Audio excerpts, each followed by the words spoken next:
kape. Ah.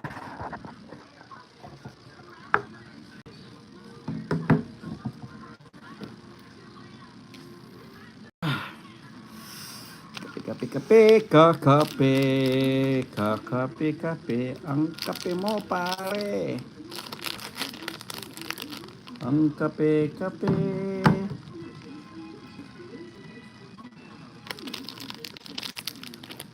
Ang kape mo pare ko.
Ah.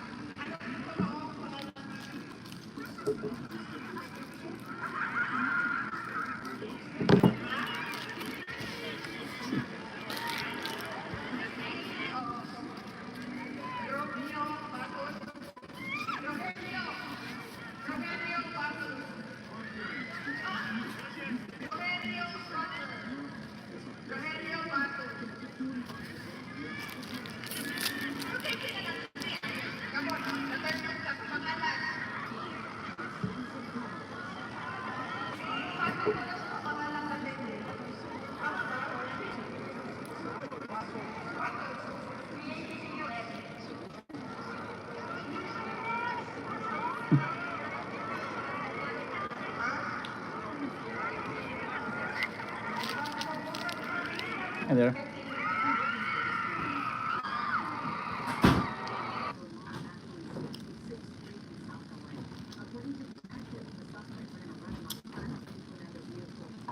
At ginamit para saksakin ang kanyang pong ina.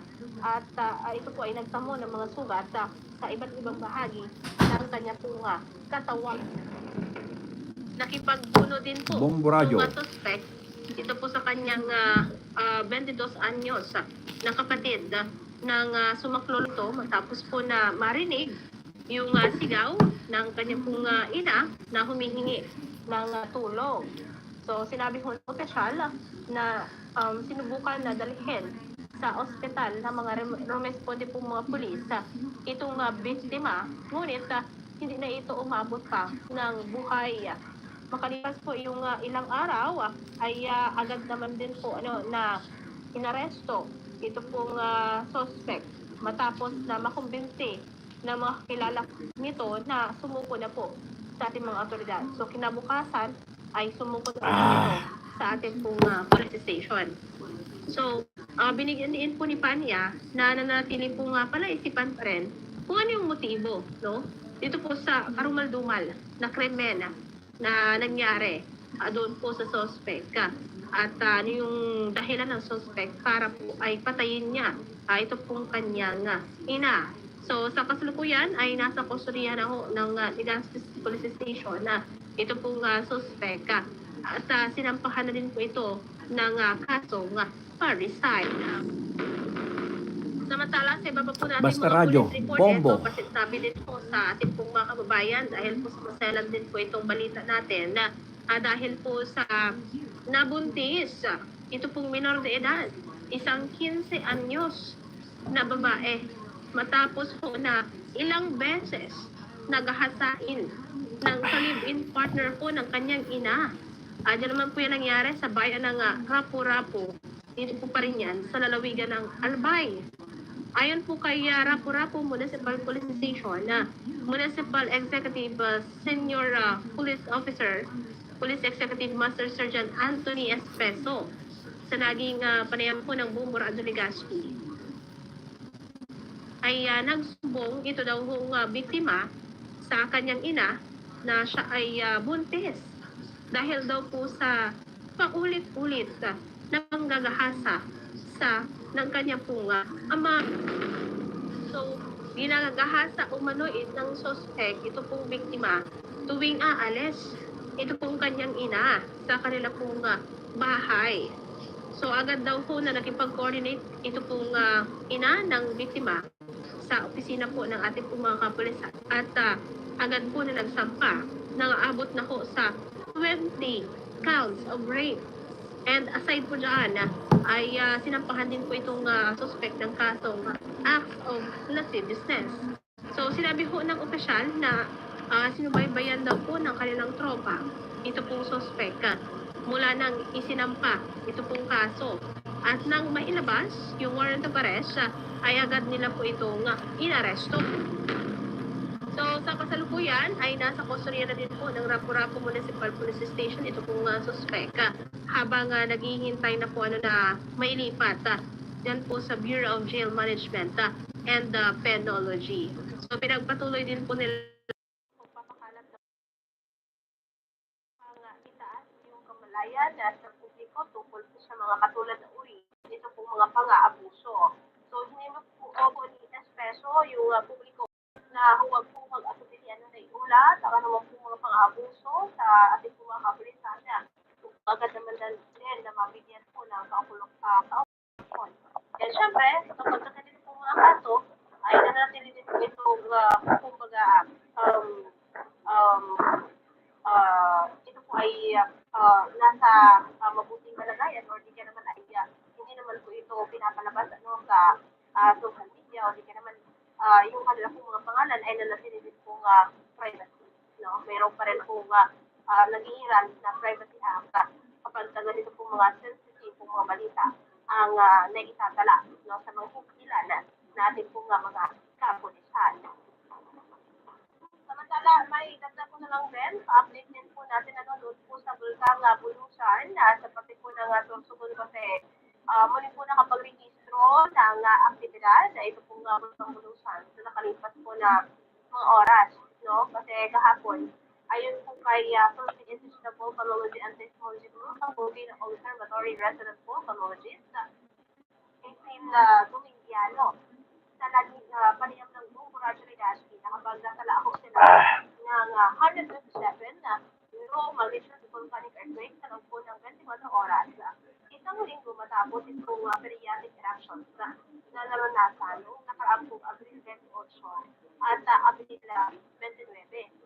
Mayroon din pong nasa 800 tons kada araw ng sulfur dioxide emission na itatala at moderate ligasi na meron pong taas na 100 meters at tinataya kung tinatangay daw ito pong hangin papunta sa timog kanlurang direksyon ng natura pong vulkan. Ito pong bulusan ay patuloy na namamaga at nananatili po sa alert level 1 kung saan ay may posibilidad pa rin po ng mga panibagong periodic eruption. So, sinabi po ng volcanologist na historical eruptions na nito pong vulkan ay nakikita na karamihan ay sumali sa talapong pagsutong ay nagkaroon po ng maraming volcanic earthquakes bago yung mismong pagsabog. So, ngayon pa man, mayroon din po mga pagsabog kahit walang naitala daw po ng mga volcanic earthquakes. Kaya mas mabuting iwasan pa rin ang publiko ito pong pagpasok sa 4 km permanent danger zone at sa 2 km extended danger zone sa southeast sector ng Bulusan Volcano. So, batay po sa sinusubaybayan natin, ay masasabi din nila na may aktibo pong nangyayari sa ilalim ng vulkan. So, sabi po ni Domingiano na patuloy din po yung kanilang mga quick response team sa pag-iikot sa mga residente na apektuhan po ng abo ng Bulkang Bulusan upang magamit din po sila sa mga susunod na mga pagputong. So, So, yan po, yung ilan sa mga amin pong sinusukan na dito po sa aming area of responsibility kami naman ang mag-active dyan po sa inyo. Sa parte ng Bombo Radyo Naga, kina Bombo Remy, and syempre sa inyo din, Bombo Ira, dyan po sa parte naman ng Bombo Radyo Dagupan. Back to you, Bombo Ira. Maraming salamat, Bombo MJ. Mula naman po yan sa Bombo Radio Ligas. Samantala mga kabombo, maka-update na rin po tayo dyan naman sa may bahagi ng Bombo Radio Naga para po sa kanilang mga balita at informasyon. Mula naman po yan kay Bombo Remy at nakamusta natin mga kabombo yung lagay ng panahon at ang mga sitwasyon din na kanilang mga nakalap na informasyon. Magandang umaga sa iyo, Bombo Remy. Please, kanina.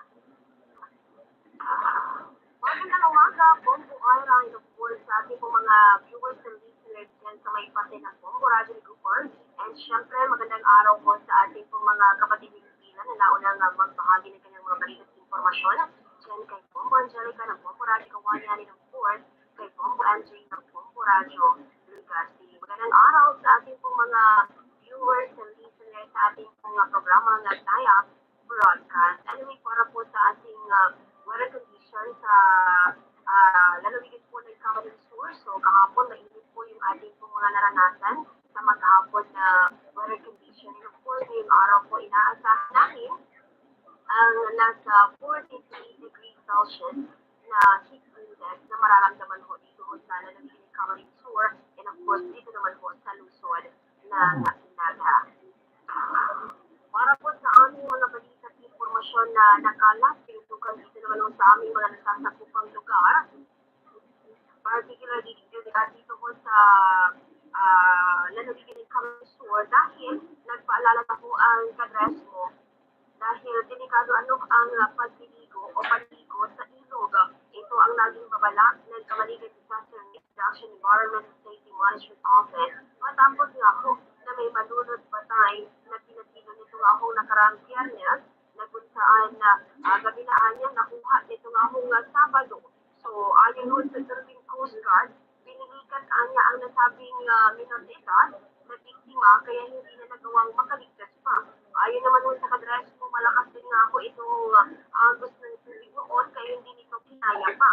Ayon ho kay Admin at Training Officer Fulgencio Agna, sinabing bukod malakas ang agos, hindi pa rin anya maganda sa katawan ang kaligat ng tubig. Mayroon din anyang ordinansa nagbabawal na maligo o sa ngayon, hangad na lamang ng opisyal ang kooperasyon ng publiko at ng mga barangay official sa pagbabantay para maiwasan ang anumang disgrasya.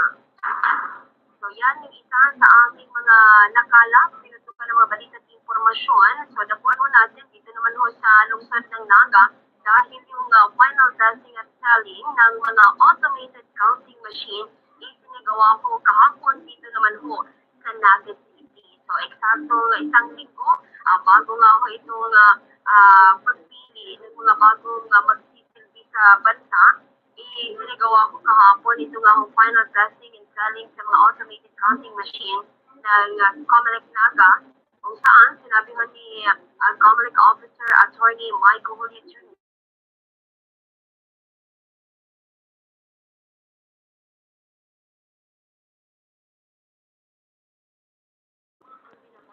Pusong kape.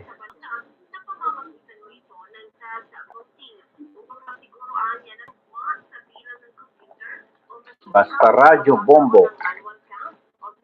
Back to work.